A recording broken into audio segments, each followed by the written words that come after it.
그저 몸 너한테 줄게. 제발 윤감나리를 구해줘. 나보고 그놈을 다시 상대하라고. 인간, 뭔 기가 이리 대단해. 이놈은 인간이 아니로구나. 그 아이가 그 사이 또 무사를 벌인다. 귀공 3회 잘 보셨나요? 사회가 벌써부터 기다려지는데요. 사회 예고 시작하겠습니다. 제사가 치러진 제단 주변, 나무에 부적이 걸리고 작은 불씨가 피어오른다. 여리는 눈동자는 결연히 흔들리고 있다. 멀리서 들려오는 희미한 발소리. 원자 이광이 방울소리에 이끌려 나타난다. 그의 눈은 텅 비었고 입가에는 어울리지 않게 기묘한 미소가 감돈다.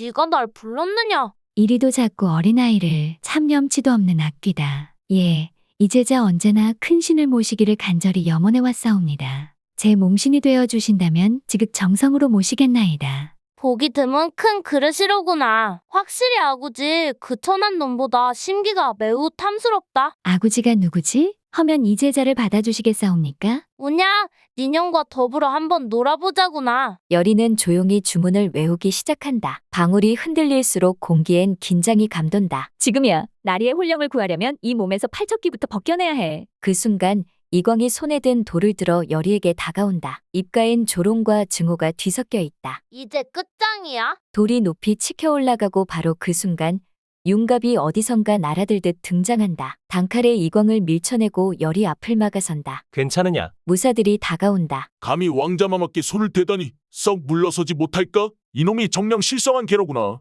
왕 이정이 무사들을 이끌고 도착한다. 안 됩니다. 이 안으로 들어오시면 안 됩니다. 전하, 원자마마를 위해서라도 제발. 허튼 짓 하지 말거라. 내 어찌 이 칼날을 넣을지 모르니 내가 못할 것 같으냐? 왕실의 핏줄이건 뭐건 내가 눈 하나 깜박할 것 같냔 말이냐? 강철이는 여리의 의식을 그대로 진행할 수 있게 도와주고 왕은 이를 지켜본다. 폐하, 모두 움직이지 말거라. 그러나 여리의 의식은 멈추지 않는다. 주문이 점점 고조되고 그에 반응하듯 원자의 몸에서 검은 기운이 일렁이며 빠져나간다. 검은 액체로 변한 팔척귀는 스물스물 기어 이정을 덮치고 그의 몸으로 스며든다. 이정은 검을 꺼내 들고 윤갑을 향해 천천히 그러나 분명한 살기를 품고 다가간다. 바람이 먹고 숲속의 모든 기척이 사라진 듯한 정적이 감돈다. 윤갑은 천천히 허리에 찬 검을 뽑아든다. 그의 동작은 여유로우나 그 눈빛은 냉철하게 가라앉아 있다. 두 사람 사이 번개 같은 긴장감이 맴돈다. 왕과 신하의 관계는 이미 이 순간 무너졌고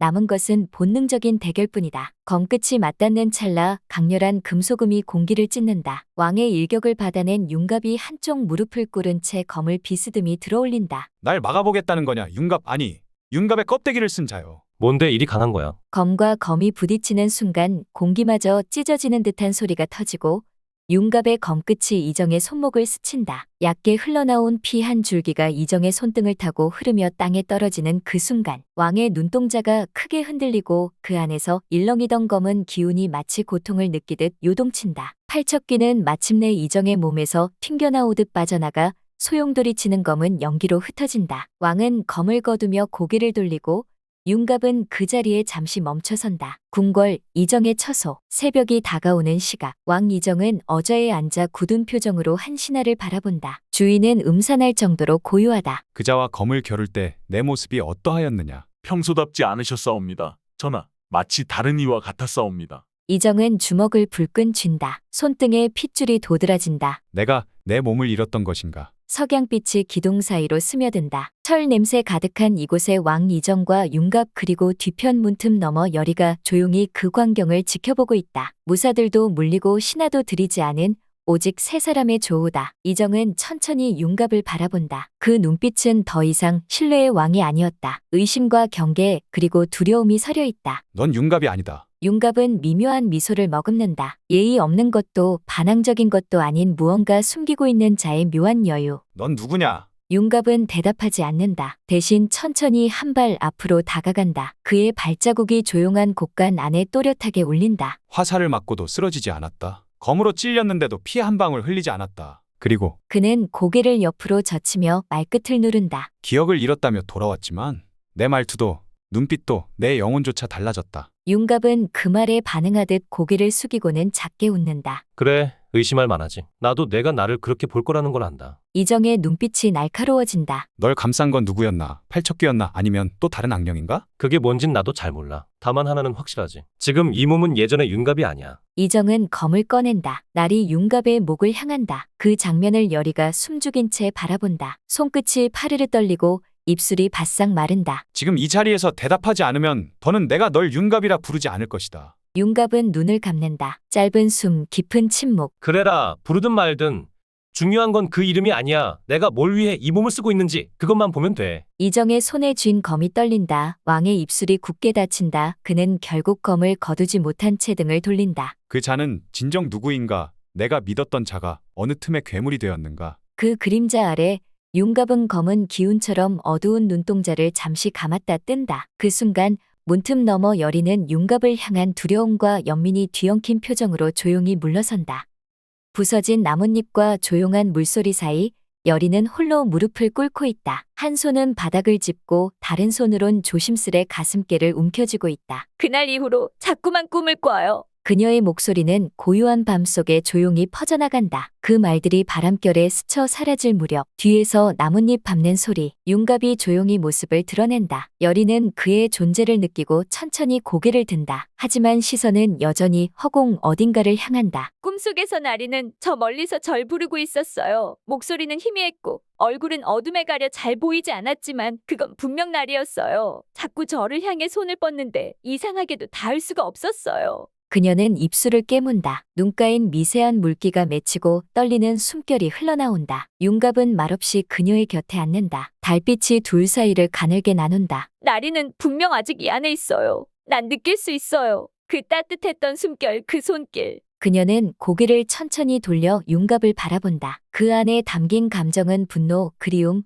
원망 그리고 간절함이 얽혀있다. 그러니까 제발. 잠시 침묵이 흐른다. 여리는 고개를 푹 숙인 채 깊게 숨을 들이쉰다. 내 몸 너한테 줄게. 윤갑의 눈이 작게 흔들린다. 예상치 못한 여리의 말에 잠시 입을 다문다. 제발 윤갑 나리를 구해줘. 바위 뒤쪽 어딘가에서 풀벌레 울음소리가 멈춘다. 자연마저 이 순간을 지켜보는 듯 조용하다. 윤갑은 잠시 고개를 숙이고 다시 고개를 든다. 그 눈동자엔 고통과 혼란, 그러나 이해할 수 없는 따뜻함이 어른거린다. 여리, 넌 바보냐? 그래도 나리는 지켜야 해. 아무리 바보 같아도 그 마음만큼은 진심이니까. 바람이 바위 위에 낙엽을 날리고 달빛은 여리의 굳게 담은 눈꺼풀 위에 내려앉는다. 긴 돌계단 끝에서 윤갑이 앞서 걷고 있고 여리는 그 뒤를 따라간다. 조용한 발걸음 사이 바람이 나뭇잎을 흔들며 그들의 옷자락을 스친다. 나보고 그놈을 다시 상대하라고. 윤갑은 혼잣말을 한다. 그저 무겁고 침잠한 눈빛으로 앞을 바라본다. 그러나 몇 걸음 가지 않아 그의 몸이 흔들린다. 윤갑! 윤갑은 중심을 잃고 앞으로 고꾸라지듯 쓰러진다. 여리는 놀라 급히 뛰어와 그를 부축한다. 야, 정신 좀 차려. 윤갑은 헛헛한 숨을 몰아쉬며 고통스레 이마를 짚는다. 그의 뺨을 타고 식은땀이 흐른다. 몸이 이따금 말을 안 듣는다. 하찮은 인간 육체란. 무리했잖아. 계속 이러다간. 그놈 팔척귀 아직 끝난 게 아니다. 기척이 다시 스멀스멀 일어난다. 여리는 숨을 삼키며 주위를 둘러본다. 어둠 속에서도 그녀는 어딘가에서 무언가 자신들을 지켜보고 있다는 느낌을 떨칠 수 없다. 이대로 가다간 너도 위험해. 무서워. 하지만 더는 도망치지 않을 거야. 윤갑의 눈이 천천히 그녀를 향해 돌아간다. 희미한 미소가 그의 입가에 스치지만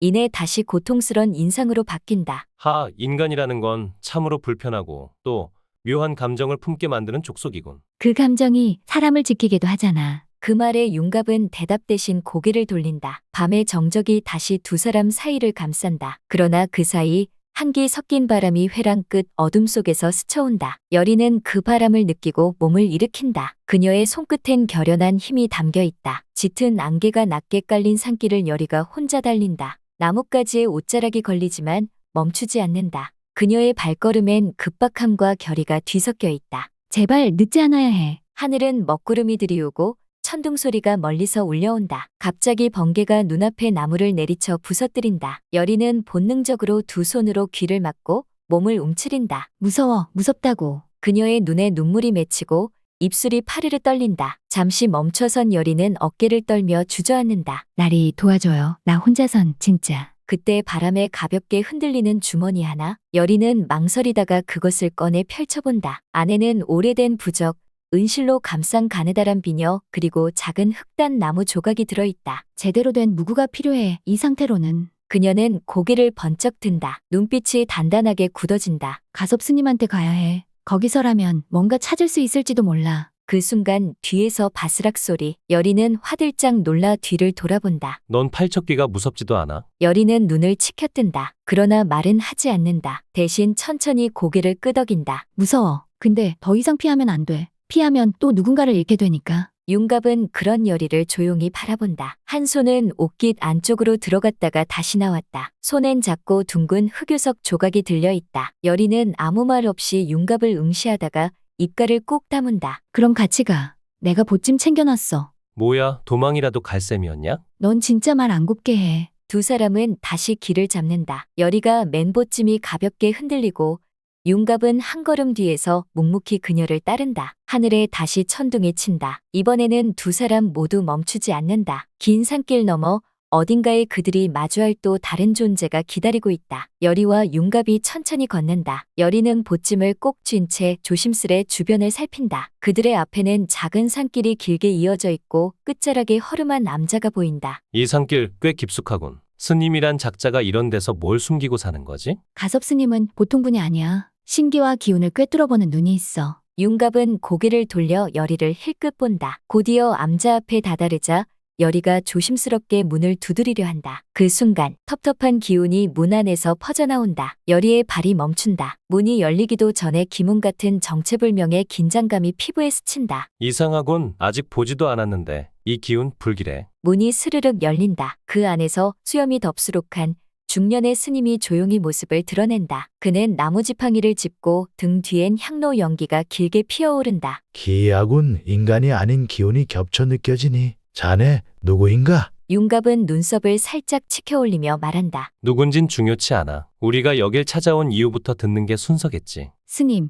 이분은 제게 꼭 필요한 분이에요. 팔척귀를 끌어내기 위해선 도와주셔야 해요. 가섭의 눈동자가 작게 흔들린다. 그러나 이내 무게 있는 음성으로 말한다. 팔척귀를 미끼가 되어 부르겠다고? 내가 제정신이라면 그런 말 쉽게 하지 말아야지. 저 진심이에요. 그걸 막지 못하면 더 많은 이들이 다치게 될 거예요. 가섭은 잠시 말없이 여리를 바라보다가 안으로 손짓한다. 절 안은 작고 소박하지만 사방엔 부적과 법구들이 가득 걸려 있다. 마루 위엔 흰 천으로 덮인 상과 피로 적은 듯한 서찰들이 놓여 있다. 좋다. 하지만 조건이 있다. 널 도와주기 전에 내 옆에 선 자부터 시험해야겠다. 시험? 내 놈이 날? 신령의 흐름이 너 하나로 인해 요동치고 있어. 인간이 아닌 자, 정체를 숨기고 이곳에 발을 들인다면 시험부터 받아야지. 스님, 부탁드릴게요. 그 사람 위험하진 않아요. 그저 조금 다를 뿐이에요. 가섭은 고개를 끄덕이며 오래된 의식용 지팡이를 꺼내든다. 끝에는 금속 장식이 박혀 있고 부적이 실로 감겨 있다. 날 따라오라. 단 한 번이라도 망설이면 그 아이 혼이 먼저 잡힐 거다. 윤갑은 눈을 가늘게 뜨며 입꼬리를 살짝 올린다. 재밌군. 그럼 어디 한번 보자고. 이윽고 세 사람은 산기슭 넘어 어둑한 숲으로 향한다. 그들 앞엔 짙은 어둠과 봉인의 진실이 기다리고 있다. 산 중턱 너머 기묘한 형상의 바위들이 솟아있고 가운데엔 낡은 제단이 반쯤 무너진 채 놓여 있다. 제단 앞에 도착한 가섭, 윤갑, 여리. 여기다. 이 자리는 오래전부터 귀신의 길목으로 쓰였던 곳이다. 여느 봉인지보다 깊은 기운이 고여 있지. 냄새가 심하군. 썩은 흙이 아니라 피 냄새 같아. 경규석의 기운이 이끌린다. 여기가 맞아. 가섭은 조심스럽게 제단 위에 지팡이를 세운다. 그 끝에 달린 부적이 붉은 빛을 띠며 가볍게 흔들린다. 준비는 됐느냐? 여리, 내 신기는 미끼가 된다. 기껏 모은 기운을 잘 다뤄라. 여리는 고개를 끄덕이며 작은 경기석을 손바닥에 올려놓는다. 입술은 굳게 다물고 있지만 손은 미세하게 떨린다. 그때 윤갑이 한 걸음 앞으로 나서며 말한다. 말로만 시험이라더니 설마 지켜보기만 할 셈은 아니겠지? 스님? 가섭은 윤갑을 슬쩍 본다. 이내 입꼬리를 올리며 의식용 지팡이를 가볍게 땅에 짚는다. 귀를 흔드는 것만이 전부는 아니지. 널 시험하겠다 한 말, 지금이 그때다. 윤갑이 검을 꺼내는 순간 가섭은 빠른 손놀림으로 지팡이를 휘두른다. 철렁하고 바람이 울리며 검과 지팡이가 부딪힌다. 짧은 격돌, 지면이 울리고 봉인지 주변의 초들이 흔들린다. 스님, 정말 싸우시는 거예요? 그냥 싸움은 아니야. 이 스님 진짜야. 두 사람은 몇 번의 공방을 주고받는다. 윤갑은 단검 하나로 막아내면서도 놀란 눈빛을 감추지 못한다. 이 인간 뭔 기가 이리도 대단해. 사람 주제. 내 정체 절반은 들켰다. 나머진 스스로 밝히지 않으면 곧 드러나게 될 거다. 그 말에 윤갑의 눈매가 날카로워진다. 그러나 다음 순간 갑자기 땅 밑에서 무언가 요동친다. 붉은 안개가 서서히 피어오르고 바위 아래 묻혀있던 작은 동굴 입구에서 바람이 새듯 기운이 분다. 뭔가 온다. 지금이야, 스님. 가섭은 재빨리 부적을 공중에 뿌리며 재단 중심으로 향한다. 준비해라. 열이 발척기든 그보다 깊은 원혼이든 불러내겠다고 마음먹었으면 지금 놓치지 마라. 열이 떨리는 손으로 방울을 쥐고 주문을 읊조리기 시작한다. 공기 중에 정전기 같은 진동이 퍼지며 작은 나뭇잎들까지 미세하게 떠오른다. 궁궐 깊은 내당, 봉인지로 향하는 통로, 낡은 기와 틈 사이로 차가운 기운이 흐르고 고요한 궁 안은 마치 시간을 멈춘 듯하다. 궁녀 한 명이 등을 들고 조심스럽게 복도를 지나간다. 그 순간 쨍그랑 무언가 바닥에 떨어진 소리. 궁녀가 놀라 몸을 돌리지만 등불이 꺼진다. 등불 뒤로 기이하게 흔들리는 그림자. 여리는 방울을 움켜쥐고 손끝으로 미세하게 부적을 접는다. 공기 중에 피어오르던 붉은 안개는 이윽고 진한 먹장으로 바뀌고 재단 한복판에 거대한 무언가가 떠오른다. 이건 팔척귀가 아니다. 더 오래된 자다. 아직 잠들지 못한 혼이 이 안에 있었다니. 윤갑은 검을 앞으로 뻗으며 한 발 다가선다. 기운은 강하고 날카롭다. 숨조차 제대로 들이마시기 어려울 정도의 압박감. 이놈 궁 안에도 있었다. 내가 느꼈던 그놈이 맞아. 그 순간 여리의 방울이 파르르 떨린다. 방울 소리는 점점 더 가늘고 날카로워지고 부적 하나가 갑자기 불타오른다. 저게 깨어나는 거야? 붉은 안개 속에서 그것의 형상이 서서히 드러난다. 팔척귀와는 다른 형상, 얼굴이 없는 존재, 눈 대신 붉은 선이 그어진 가면 같은 얼굴, 그리고 바닥이 울린다. 산을 따라 짐승의 울음 같은 소리가 낮게 깔리고 재단 주위의 나무들이 바람에 휘청인다. 윤갑은 몸을 낮추며 열이 앞으로 선다. 뒤로 물러서. 지금은 장담 못해. 이게 진짜 팔척귀보다 더 오래된? 이건 원기가 아니야. 악신이다. 천년 전 봉인된 자들 중 하나가 여기에 깃들어 있었던 거야. 붉은 기운은 봉인석 주위를 휘감고 문양이 뜨겁게 달아오르며 하나둘씩 금이 간다. 이건 놈이 아니야. 놈들이다. 깨어나는 건 하나가 아니야. 그 말과 함께 재단 뒤편 어둠 속에서 또 다른 실루엣이 나타난다. 여러 존재들의 그림자가 겹쳐 움직이는 듯한 기묘한 광경. 궁궐, 아침이 갓 밝은 시각, 무릎을 꿇고 있는 여리와 윤갑. 두 사람은 뒤로 손이 묶인 채 차가운 마루 위에 앉아있다. 그 사이 또 음사를 벌인 것 같습니다. 봉인지 근처에 이상한 기운이 감돌고 있사옵니다. 이정은 두 사람을 내려다보며 말을 잇는다. 두 사람을 당장 도성 밖으로 내쫓아라. 오늘 안으로 흔적조차 남기지 말고. 신하들이 조용히 고개를 숙인 채 명을 받들고 여리는 고개를 숙이며 입술을 깨문다. 윤갑은 묵묵히 눈을 감은 채 말없이 고개를 들지 않는다. 신이 등을 돌리면 인간은 혼자 남는다. 지금 그때가 오고 있다. 굿을 버려 귀신을 불러내고 그 귀신을 봉인하는 장면에서 느껴진 전통적 미스터리의 묘미. 귀궁은 한국적인 정서와 오컬트적 요소를 탁월하게 버무려낸 수작이라 할 수 있습니다. 다음 회가 벌써부터 기다려지네요. 여리와 강철 그리고 팔척귀의 싸움은 과연 어떻게 전개될까요? 다음 이야기가 궁금하신 분들은 구독과 좋아요, 알림 설정 부탁드려요. 지금까지 이야기는 개인적인 뇌피셜로 본 방송과는 다를 수 있음을 알려드립니다. 안방극장의 인기를 사로잡으며 나날이 재미를 더해가는 귀궁 매주 금요일과 토요일 저녁 9시 55분에 SBS에서 방송됩니다. 많이 시청해주세요.